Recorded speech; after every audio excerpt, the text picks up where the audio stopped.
sa labas ng Metro City Jail for Women kung saan nag-amok ang isa sa mga inmates na nagngangalang si Maricel Cordona. Kinuhang hostage si Maricel ang isa sa mga kapwa niyang inmates na nagngangalang si Farah Rigor. Uy, si Lucy yun ah. Kapag minamalas ka nga naman. Pero mas napuruhan ang dalaw nitong si Lucy Rigor na nadamay din sa nasabing enkwentro. Kasalukuyang nasa ospital naman ang biktima na kritikal ang kondisyon, subalit namatay naman ang hostage taker na si Maricel Cordona. Farah! Farah! Farah! Ano nangyayari sa'yo, Farah?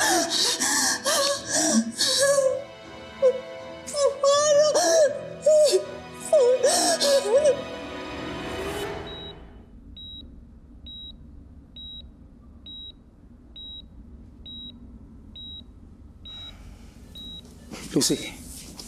Lucy. Darius? Yes. Darius? Lucy. Relax ka lang dyan. Akala ko mamamatay na ako, Darius. Akala ko hindi na ako makakabalik sa'yo. Love, tapos na yun. Ayoko pa mamatay, Darius. Ayoko pa mamatay. Gusto pa kitang makasama. Huwag mo nang isipin yun. Magpahinga ka na. Ang importante, you fought and you survived. Love, maraming salamat. Lumabang ka para sa amin ni Cheska. Hindi ko isusuko itong buhay na to, Darius. Never.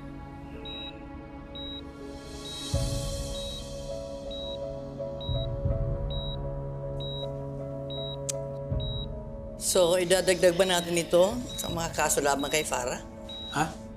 Mita? Hindi ba siya ang dahilan kung bakit napahamag ito si Lucy? Ay, teka lang ho.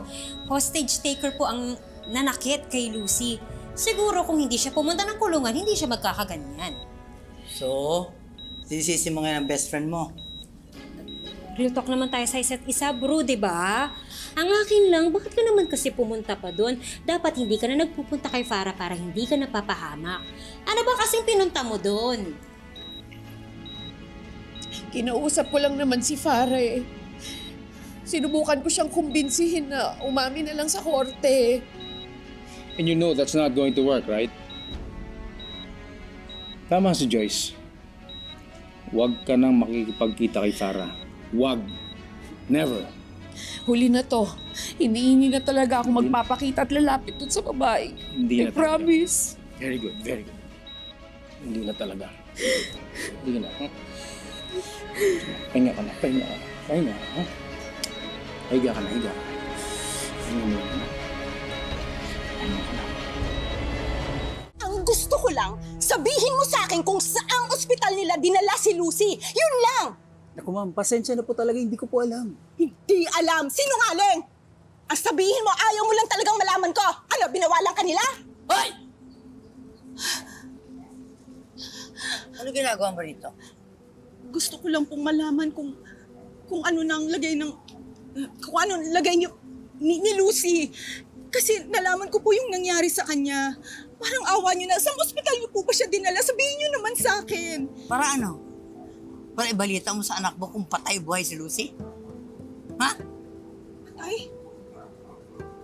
Pero hindi naman po siya namatay, hindi ba?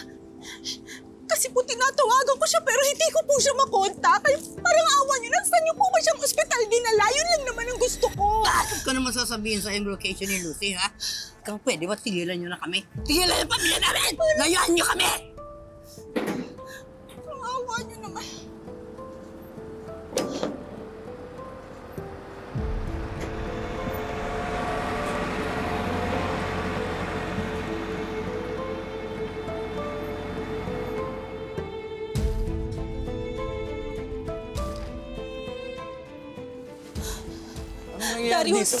Darius, please, hindi naman kayong pinunta ko dito eh. Gusto ko lang makita.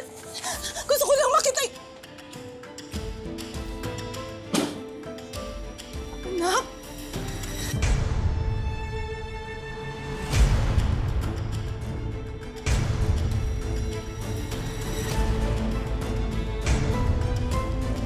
Anak?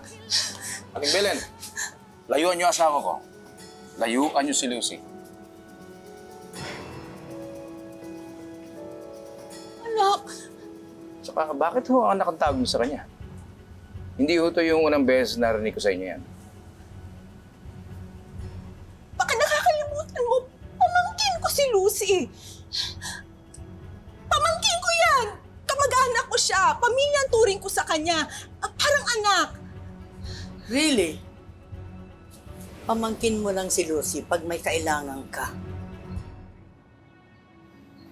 I remember before, lumuhod ka sa kanya at sinabi mo, ilalayo mo si Farah sa amin.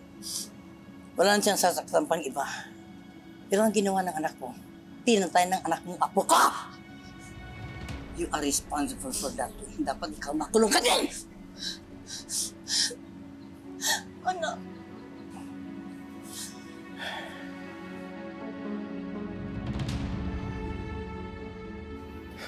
Ma, tama na. Lucy, paalisin mo ang babae niya. Sabihin mo, wala siyang maihita sa atin. Paalisin mo na!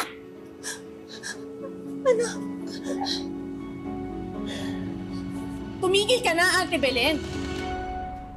At pwede ba, wag mo na akong tatawaging anak? Dahil kahit kailan, hindi mo naman ako tinuring na pamilya. Bata pa lang ako, tinakwil mo na ako. Tapos ngayon, feeling mo close tayo? Kung pumunta ka dito para makiusap, hindi na kita pagbibigyan. Kaya mabuti pa, umalis ka na. Umalis ka na, Ate Belen! Alis!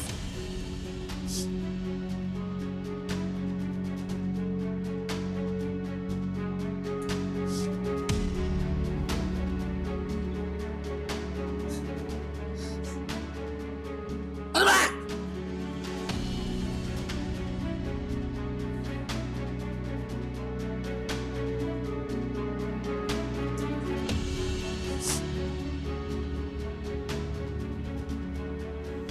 Are you okay?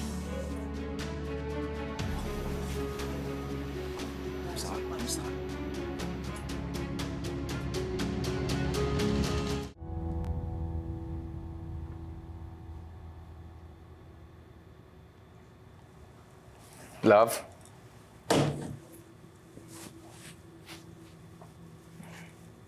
Love? Oh, inumin mo na yung gamot mo. Oh.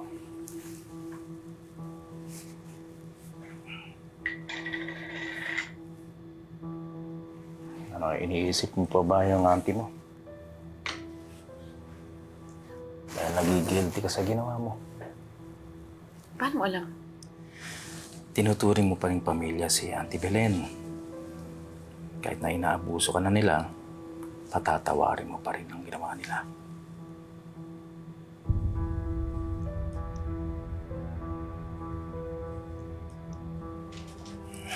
Love, kaya nga mahal na mahal kita. Dahil napakabait mong tao. Pero yan din ang dahilan kung bakit ka nila inaabuso.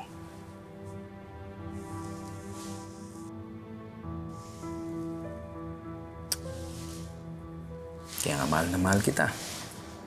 Hindi ako papahag na maksaktan ka ng kahit na sino. Mula ngayon, mas lalo kitang mamahalin, aalagaan, at proprotektahan. Talaga? Oh, baby. Oh, dahan-dahan ng mami may sugat. Okay. O, sige. Me, for you po. Para saan? Kasi po, sabi po ni Daddy na brave daw po kayo. Lumaban daw po kayo.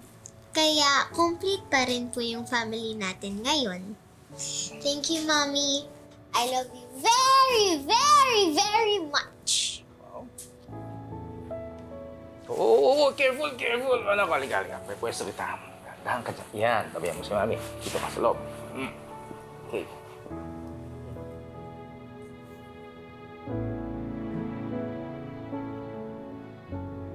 Ang sarap pala kapag mahal ka talaga ng pamilya mo.